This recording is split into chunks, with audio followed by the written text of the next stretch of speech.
vienen a trabajar con nosotros en la consulta, y sin embargo, sí, de nuevo repito, política iniciativa mucho más importante. Vamos a tener una enfermedad, pero como una enfermedad no tan frecuente.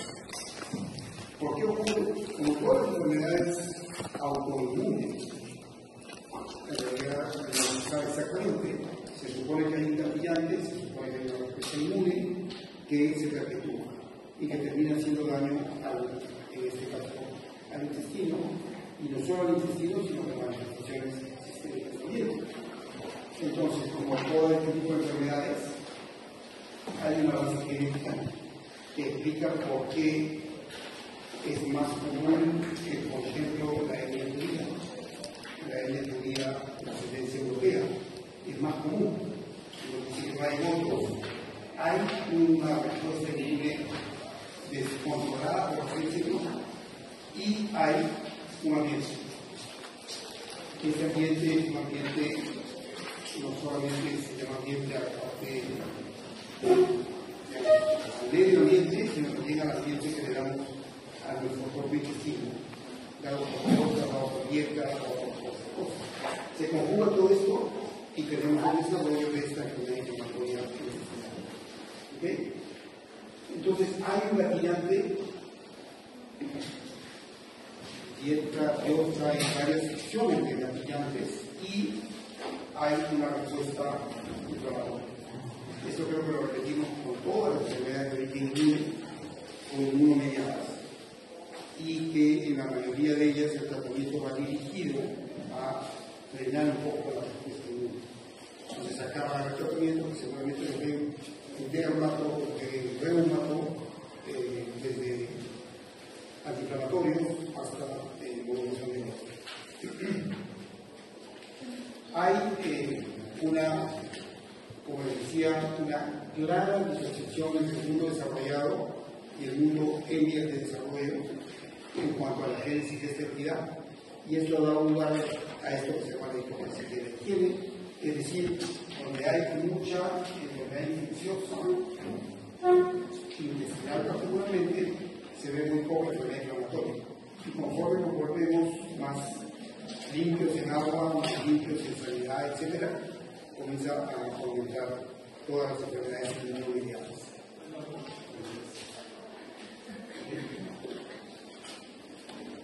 Entonces, el ambiente intestinal en cuanto a agentes infecciosos es importante, así como lo es también la introducción de dietas refinadas.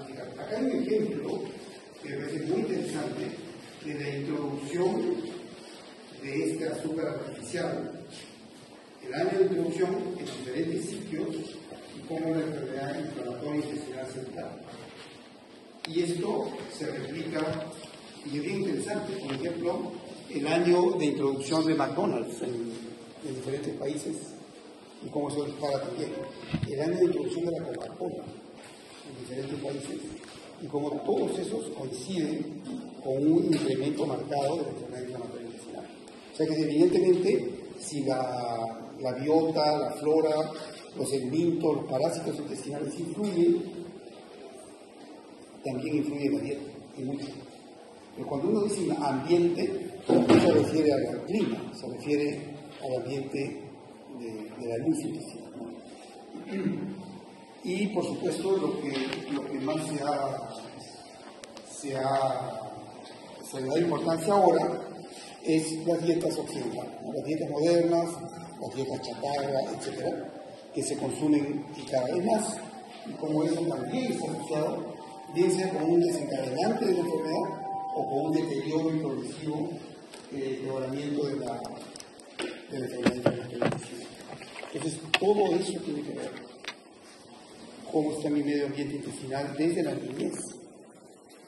Por eso hay gente que dice eso de tener a niños en una burbuja perfecta, donde jamás se entra en contacto con la tierra, con el agua, nada, todo es perfecto, lleva a reducir la cantidad de elementos, de parásitos, de protozoarios, sí, pero también lleva a que esa inmunidad controlada por una infección precoz, que no vamos a tener, termine con este tipo de enfermedades. Y no solo con esto, asma, dermatosis, dermatitis, un montón de otras inmunomediadas que se ven más común en el mundo desarrollado en un ambiente de higiene absoluta. Entonces, la alimentación tiene mucho que ver. ¿Sí? Estos alimentos que se llaman PUFAs en inglés, que son los ultraprocesados, o sea, la galleta, eso que está comiendo, ¿qué tipo de ultraprocesados está comiendo? ¿No es cierto? Donas, dulces, tortas, etc. Todos esos influyen mucho en la génesis o en el empeoramiento de una entidad como esta, ¿no? Inmunomediada. Y por supuesto, la biota también, ¿no? Hoy que también está de moda, la flora intestinal le han cambiado de nombre, le llaman ahora microbiota, intestinal también. La gente que tiene disbiosis en intestino tiene más riesgo de tenerla o de empeorar su enfermedad inflamatoria. Y una de las formas de tener disbiosis es justamente las dietas altas en procesados contribuyen a una disbiosis. Cuando uno tiene disbiosis, contribuye a esto. Al intestino, digamos, los ladrillos se separan. Y cuando uno separa ladrillos, permite que noxas ingresen y produzcan dolor por un lado, porque contactan terminaciones nerviosas, y por otro lado, porque tiene una respuesta inmune. Y la persona genéticamente predispuesta, esa respuesta inmune ya no para, simplemente continúa y nos hace daño. Entonces, infecciones precoces son malas, es así, o sea, la mortalidad infantil ha mejorado muchísimo conforme se da un ambiente más higiénico, pero por otro lado, las enfermedades inmunomediadas han aumentado mucho también. Entonces, dieta, lo que como, la biota, los parásitos, todo eso tiene un efecto protector sobre la enfermedad inflamatoria intestinal. Ahora, ¿cuándo sospecho que alguien tiene esto? Aquí, como lo he escrito ahí abajo, sí vale la pena decir que hay dos enfermedades que empezamos a ver en una clase. Una es la colitis ulcerativa más común, que quiero que la reconozcan, y la otra es la Crohn's disease, que es una enfermedad un poco más infrecuente y que nos lleva a una demora diagnóstica a ustedes y a mí, a todos, mucho más. Entonces, cuando uno habla de clínica de la colitis ulcerativa, se debe plantear sobre una colitis, usualmente crónica. Es decir, diarrea inflamatoria, con moco, con sangre, que pase de los 6 meses, entonces como decir, esto podría ser, ¿no? Si es algo leve, o sea, lo que más vemos son diarreas, son sangrado. Como es una proctocolitis, hay un contenido de sensación de urgencia, de necesidad de ir al baño, de quedarse con el deseo de ir al baño después de haber defecado. Todo eso nos podría llevar, si es que tiene cronicidad, ¿no? O sea, si alguien tiene eso 2 o 3 días, voy a plantear esto, será una cuestión infecciosa pasajera. Pero si alguien me dice, yo hace meses que tengo esto, y me da, y me viene, estoy mejor, parece que mejoré y empeoro, ahí es donde yo debería plantear una colitis crónica, una diarrea crónica. ¿Okay? Y cuando yo planteo eso, y me parece que esto podría ser, también debería plantearme si estoy frente a un cuadro de severidad o no. Y la severidad está dada por cosas en la clínica simples. Número de posiciones, si hay sangre o no, si el paciente tiene síntomas sistémicos, fiebre, decaimiento, si hay anemia y si hay marcadores de inflamación. PCR, BCG en sangre nos dirían que hay un proceso inflamatorio, crónico, con impacto sistémico. Que ahí podría o debería decir, estoy frente a una probable colitis ulcerativa, severa o no. Y eso es importante porque la actitud terapéutica es diferente, ¿no? Los severos se hospitalizan, los leves se manejan ambulatorio. Y finalmente, si yo estoy frente a una persona que me dice, yo tengo meses con este cuadro, y tengo tenemo, tengo pujo, y hago exposiciones, hay sangre a veces hay una purulencia, por supuesto que voy a tener que hacer todo el parasitológico, todo el estudio, me ayuda, pero estoy en mi mente pensando que este paciente necesita una colonoscopia con esos síntomas. Y entonces yo esperaría, lo ideal sería tener un colon como brillante, limpio, bien, ¿no? O cuando tengo la sospecha de enfermedad, pensar que lo voy a encontrar así. Hay diferentes estadías, no es motivo para que ustedes se lo aprendan, pero sí la idea de que voy a encontrar una colonoscopía anormal. Básicamente eso es lo que quiero que sepan. Entro y veo que está todo inflamado, que de repente hay úlceras propiamente, por eso es una colitis ulcerativa, o de repente no úlceras necesariamente, pero el colon lo veo diferente a lo normal.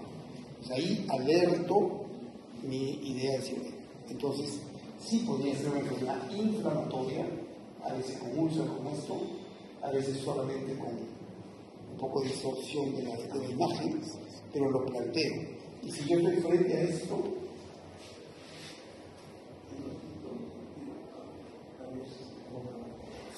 debería tomar una biopsia, o muchos, y poder, y vamos a ver en un ratito, las características de una biopsia que me hacen pensar si esto es inflamatorio y no infeccioso. Lo vamos a ver en un ratito. Entonces, con éxito con la biopsia, yo digo, creo que tengo la enfermedad diagnóstica. Les decía hace un momento, leve, moderada, ¿sí? La gran mayoría son pacientes entre leve y moderada. Los severos son raros, los menos. Entonces, la gran mayoría de pacientes que vemos son cuadros de diarrea crónica inflamatoria con un reflejo endoscópico y con unas biopsias que nos van a ayudar a procesar el diagnóstico. Y eso es lo que debo estar preparado como un médico en general, un especialista, a manejar o a mejorar. Tienen también manifestaciones extradigestivas, o sea, el cuadro se puede acompañar, inclusive preceder de enfermedades extraintestinales, de toda índole, ¿no? Espondilitis anquilosante es una de las más comunes, de dermato también, pioderma granuloso, el eritema nodoso que ven a continuación. Entonces, cuando uno ve, y esto lo hemos conversado en celiaquía, cuando uno ve una enfermedad inmunomediada, diabetes, tiroiditis, algo como dermatitis herpetiforme que vimos el otro día, siempre debe pensar, ok, podría haber otra. Y si alguien tiene algo de esto y diarrea, hay que pensarlo con mayor razón. ¿Okay? Y hay más, itis. Una de nuestra esfera, que es la colitis esclerosante primaria, una enfermedad bien rara, pero si alguien se cruza por esto, bien podría tener que buscar otras manifestaciones de autoinmunidad.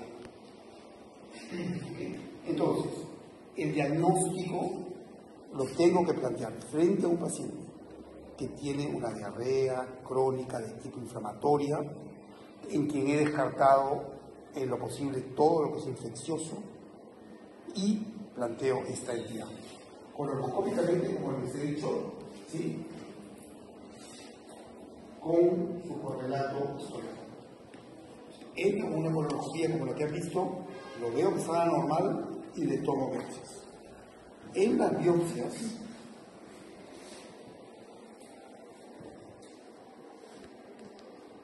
biopsias, hay tres cosas que yo espero que el patólogo me diga para que yo diga que esto es enfermedad inflamatoria.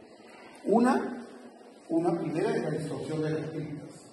Esto es lo normal, así se ve por las criptas son, dicen, como tubos de ensayo, pero de repente me encuentro con criptas así, distorsionadas, multiplicadas, ramificadas. Ese es un dato que no se ve en las infecciosas. En las infecciosas yo puedo ver esto o un montón de información alrededor, pero esta distorsión ya es un dato. Segundo, es que dentro de esa cripta distorsionada,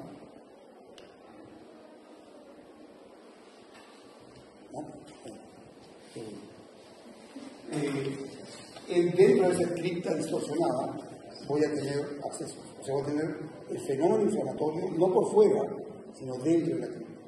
Eso se llama criptitis. o microabsceso de criptas. Es el segundo dato que yo ando buscando en el reporte histológico. Y el tercero es que las células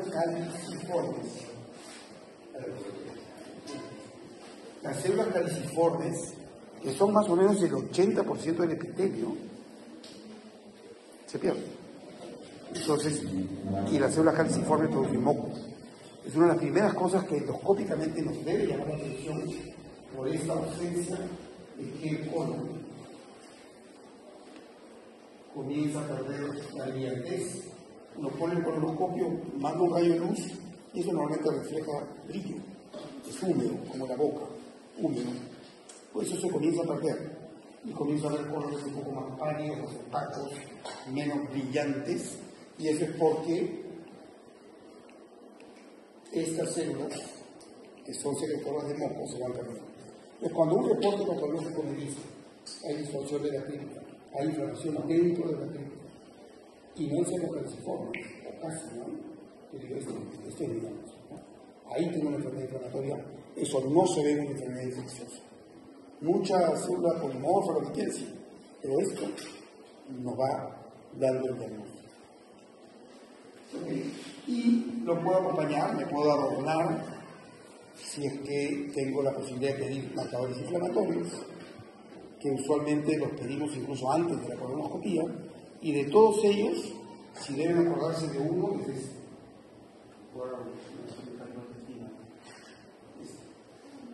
La calprotectina fecal es un marcador fecal, o sea, heces, no invasivo, y que no solamente sirve para adornar el diagnóstico, sino muy importantemente para el seguimiento. Una de las metas del tratamiento de todo esto es que el colon se desinflame, y eso lo evalúo a través de la normalización de sí. Entonces es muy importante tener eso en mente, porque la alternativa era, antes de que tuviéramos esto a mano, meterle el colonoscopio, no sé, cada 3 meses. Cada 3 meses el colonoscopio. No era lo más aceptable por un paciente, y, bueno, excepto algunos. Pero además era muy invasivo, muy costoso. Con un examen fecal, no quiere decir que dar sus heces y se examina, y ya está. Y tenemos una buena idea de qué está ocurriendo con él. Si hay un diagnóstico diferencial por encima de todos esos, entonces nadie debería llegar a toda esta disquisición si no tiene exámenes de heces repetidos, copropulsivos, búsqueda de todo lo infeccioso posible. Amebas, parásitos, lo que se les ocurra. Y si no tengo eso, y tengo un paciente crónicamente con una diarrea inflamatoria, ahí planteo bien. ¿Sí? Y si tengo un diagnóstico, entonces lo trato. Y en este caso la enfermedad se trata de acuerdo a 2 parámetros. Cuán extensa es, o sea, cuánto el colon está tomado, y cuán severa es. La severidad ya tuvimos un acercamiento. En cuanto a la ubicación, aquí sí hay que insistir bastante. Esa enfermedad nunca deja de afectar el recto. Si el recto está sano y la inflamación más allá, hay que cuestionar este diagnóstico. Entonces, puedo tener solo recto, proctitis ulcerativa, puedo tener una proctosigmoiditis ulcerativa, o puedo tener una pancreatitis. Pero lo que no puedo tener es una colitis ulcerativa del lado derecho o del lado. Entonces, siempre evaluar un recto y ver que esté comprometido es un punto muy importante. Y el tratamiento entonces va de acuerdo a dónde está y cuál severo es.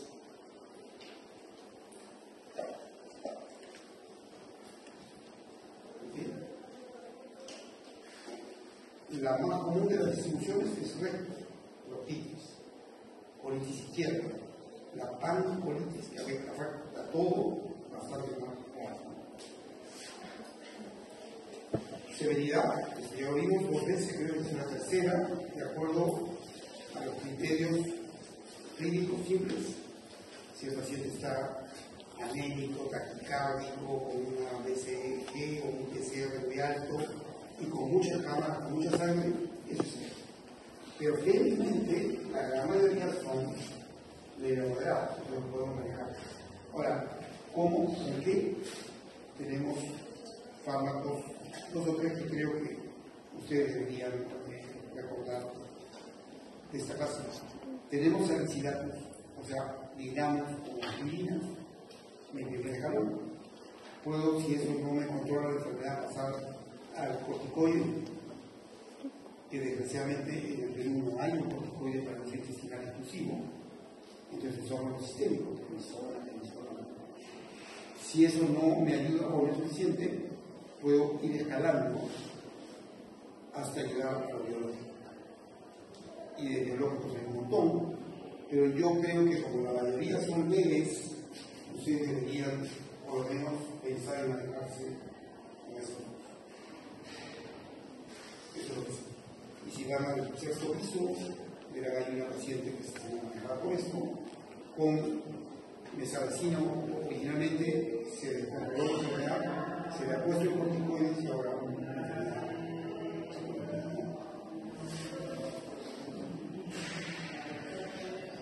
esto lo usamos. ¿Okay? Y los aminosalicilatos, que es el pan de cada día para nosotros, son, o sea, la forma activa, la parte activa es el salicilato, igual que la aspirina. Entonces es como dar aspirina al cuerpo. Es un antiinflamatorio que desgraciadamente no es en el Perú, pero en el CIS solamente hay sulfasalacina y que tiene sulfa, que es uno de los productos farmacéuticos más comúnmente asociados a las diabetes. Pero no tenemos los salicilatos libres de sulfa, que los pacientes lo pueden comprar por acá. Lo ideal es dar un salicilato que no tenga sulfa, que solo sea un salicilato, que es un poco más caro, pero entonces, si es leve, como la gran mayoría, leve moderado, y es solo del lado izquierdo, que es lo más común, yo lo puedo tratar por vía rectal, con supositorios, con enemas de salicilatos o de corticoides, pero no necesito usar la vía oral sistémica. Si el paciente tiene una enfermedad leve, pero que va más allá de la terapia, entonces por necesidad voy a la terapia oral. Y los severos en realidad no quiero insistir mucho porque eso ya más de la especialidad, pero si uno tiene una colitis ulcerativa leve y del lado izquierdo, bien lo puede tratar por vía tópica, y si es pancolitis debe ser oral. Ahora, ¿cuál es el problema? Que hay mucha gente que dice, yo no quiero estarme poniendo un enema o un supositorio toda la noche de mi vida. A mí me ha gustado. Entonces terminan prefiriendo la vía oral, aunque sea una colitis. En contraparte, si el paciente tiene mucho purpitenesmo, nada alivia más que un supositorio. Entonces muchas veces terminamos combinando la terapia oral con un supositorio nocturno para que alivie esa urgencia defecatoria que es muy incómoda para el paciente.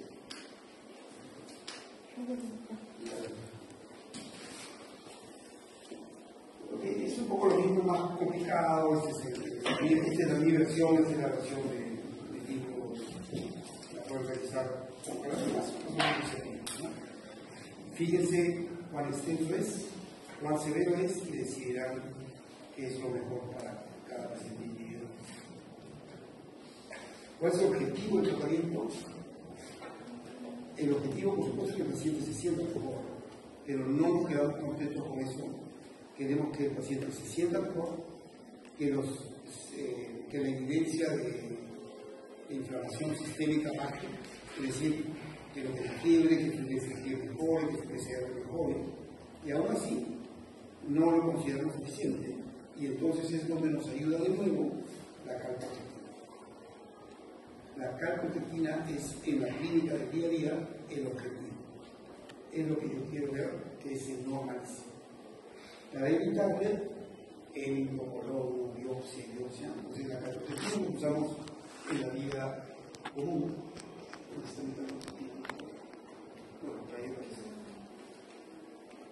Okay. Entonces, ese es el objetivo. Poner al paciente en tratamiento, verlo meses después, 2 meses después de pero igual debería chequearlo con una calprotectina y si el paciente se siente bien, pero la calprotectina está todavía alta, debería mejorar.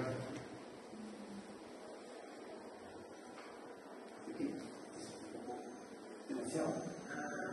Y la contraparte, mucho menos una enfermedad escrita por este doctor, relativamente reciente, y que cuando describió sus casos originalmente dijo que tenía casos de tuberculosis que no responden al tratamiento de la droga.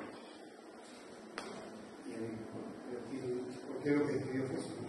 Una enfermedad idiosincrática, reumatosa, fasciculizante, igual que usted decía, el grupo de gente que no responde a eso. Eventualmente se describió esta enfermedad y se describió su ¿no? ¿Ok? Menos frecuente, si van a haber colitis de vez en cuando, probablemente va a haber mucho más infrecuente.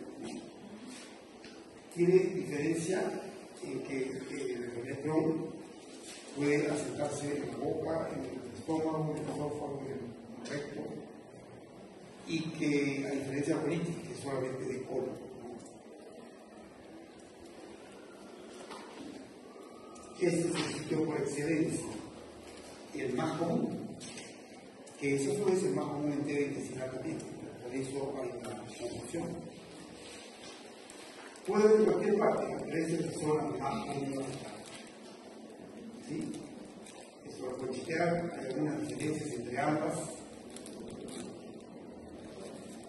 pero en la enfermedad de Crohn, afectando esta zona principal, tiene además presentación a través de cosas que la condición selectiva no tiene, como por ejemplo ser fiscalizante, ser esterilizante, y en este comportamiento se parece mucho más a la tuberculosis que a la condición selectiva. Por eso su gran diferencial acá es tuberculosis intestinal, una clase que ya no tuvo. Ese es el gran diferencial.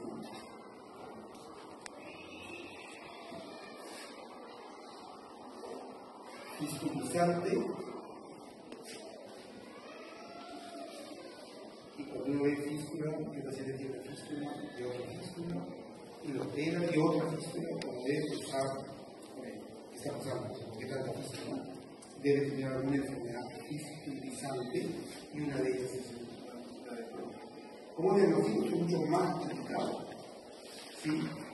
El no consulta es una interrogación. Tenemos eso a la mano. Entonces, ¿qué hacemos? Llevamos el colonoscopio hasta la zona ileocecal y tratamos de ver la información ahí. Tomamos biopsias y analizamos con el diagnóstico. En la biopsia, una de las cosas que nos fascina buscar son granulomas.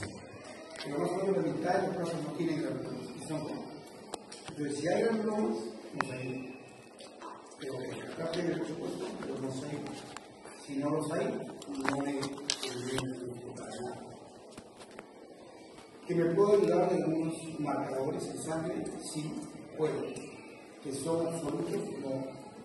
Pero si tengo positividad de estos, particularmente este, entonces, como una enfermedad que sugiere Crohn, como un descarte T y este positivo, bien puedo acercarme al diagnóstico bastante bien. Y en colitis ulcerativa que más está. ¿Okay? Eso. Al punto que todos los problemas, son muchísimos, pero todos los problemas que manejamos acá abajo, servicio, todos estamos hablando de diagnóstico y tratamiento. porque siempre en un país donde TB prevalente hay la posibilidad de confusión, porque casi todos son tratados como TB y nos ocurre lo que le ocurrió a William Crohn en 1940, que hizo TB los haciendo aquí, y estadounidenses y sigue nada, entonces por eso que no sé cómo lo escribió Crohn. Tratamiento, salicilatos, acá como el anterior, no tanto, generalmente vamos a corticoides de frente. Ese sería el ideal, corticoides de acción local, o de solida como usan los pulmones. Esos entradas, esto para tener un corticoide no sistémico. Nosotros no tenemos eso, pero es lo que tenemos.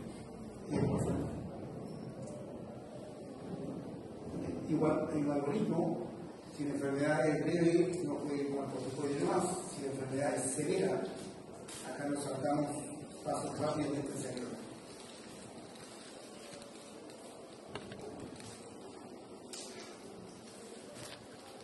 Que los hay ahora y hace poco, hay un montón más. Y cada día hay más. Entonces, en forma general, estoy tratando de abarcar ambas entidades. En general, nosotros nos manejamos así. Aminosalicilatos, si esto no es funcional, corticoides, y si no, agónicos en forma procesal. Con alguna diferencia, porque por ejemplo el Crohn se salta esta parte y va a defender. Y si el cuadro es muy severo, entonces voy a ver eso. Empiezo con biológico, luego entro en control y lo desescalo a corticoides. Y si es una condición ulcerativa, lo desescalo hasta salicilatos. Lo que están viendo los chicos ahora con eso está severo, corticoide y después regresión hacia la comienzo de la combustión. ¿Okay? Y siempre esta diapositiva para mí es bien importante para ustedes. La proteína fecal siempre en mi mente, siempre en mi control y seguimiento de pacientes. Lo ideal, lo aceptable, bueno, acá en 50, nosotros manejamos un valor de 100. Menor de 100, estoy tranquilo, mayor de 100, aunque el paciente se sienta bien, porque la inflamación perfecta. Es muy bueno. Y entonces no se tiene edad.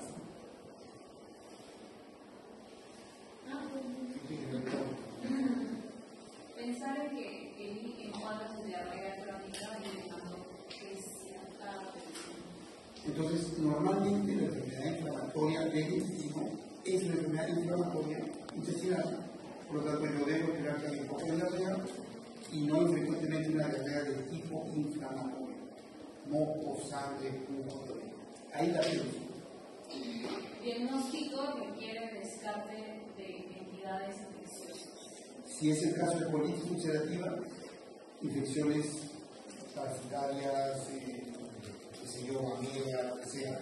Y en el caso de Crohn, la infección que estamos identificados con buscar y tratar es TB. Ambas infecciosas, pero TB particularmente para Crohn, es el gran diferencial. Manejo es con corticoides para casos severos y ASA para los aminosalicilatos esenciales. ¿Sí? Entonces, con esos dos fármacos, porque vamos a llegar a la terapia biológica en una instancia, eso ya va a ser especializado para ustedes, imaginarse que o le doy salicilatos, los inflamo, y si no, los descargo a corticoides. La colonoscopía única. Colitis ulcerativa. La colitis ulcerativa requiere vigilancia porque es una condición precancerosa. Eso creo que lo dijimos. La colitis ulcerativa, no el Crohn, sí es una condición claramente descrita como pre-neoplasia. Es decir, y por eso la importancia de llevarlo a la proteína normal, porque si el paciente se siente bien, pero la inflamación continúa, eso lo pone en un riesgo también. Entonces Entonces sí es importante que lo veremos por completo. ¿Sí? Y ahí estamos pagando. Entonces, Eli, tú te has dormido casi a 20 toda mi clase.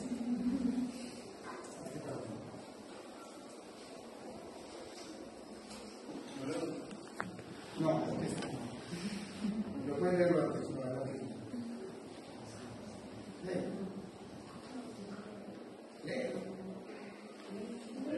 La elección de las políticas se caracteriza por afectar todo el mantenimiento del pueblo derecho, una elevada afectación del intestino delgado, afectar sobre todo al recto, semicolon, de alta incidencia de las víctimas de estenosis, alternazar zonas y otras zonas. No, alternazar es alternazar. Te pido trabajar. Le dan la respuesta ahí. ¿Cuál? No sé. Afectar sobre todo el recto y el colon izquierdo. Eso es correcto y es el consenso creo de todos los profesores. Otras características que están puestas ahí son claramente de Crohn. Por ejemplo, esto es muy Crohn. Fístula de estenosis, el colon derecho, cilio secal, es muy de Crohn. Y la colitis es muy recta.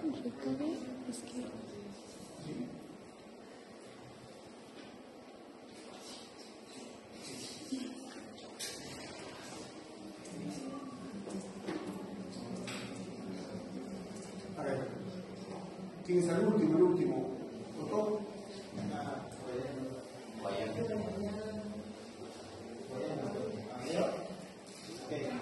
Un paciente que está presentando diarrea con sangre hasta 10 deposiciones por día y leucocitosis, tiene el hallazgo de una proctitis inflamatoria con lesiones ulceradas, distorsión de criptas en la biopsia, tiene además un masa negativo, un masa P positivo, tiene el diagnóstico de el manejo que recomendaría. Vamos por la primera parte de la pregunta. En ese escenario, ¿qué pretendes? Antes del tratamiento, ¿qué diagnóstico?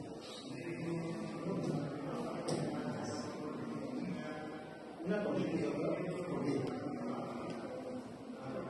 este caso hay presencia de inflamación, se sería prácticamente la presencia de deposiciones y la positivo. ¿Ok? ¿Qué más? ¿Esto? La distorsión de los criptas. Un patólogo bien diferenciado debería dar una arquitectura de las criptas para yo alejar un poquito lo infeccioso y empezar el inflamatorio. Pero además hay un marcador, el apellido ANCA. El ANCA se asocia con colitis, el ASCA con Crohn. Y si alguien tiene dificultad en recordar cuál es cuál, la cola se le llama también ANCA. Entonces la colitis con ANCA.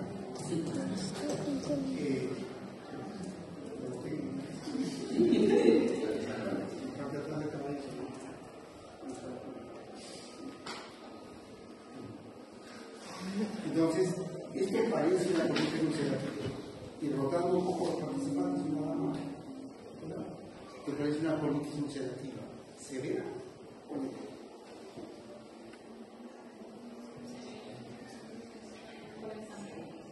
Hay sangrado, hay muchas infecciones, ¿no es cierto? Entonces parecería de moderado para severa, ¿correcto? Entonces ahora rotando a Diego, ¿no?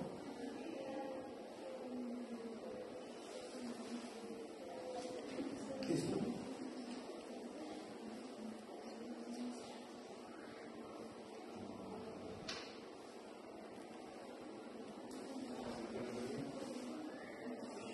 ¿Qué opciones tiene para tratar una colitis ulcerativa?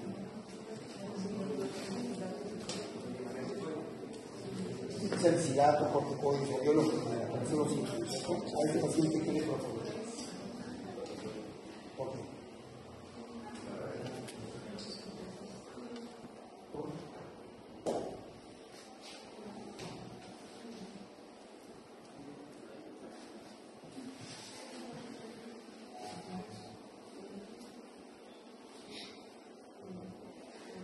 por severidad, ¿no es cierto?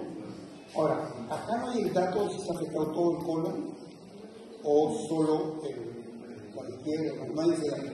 ¿Importaría? Sí, ¿sí importaría?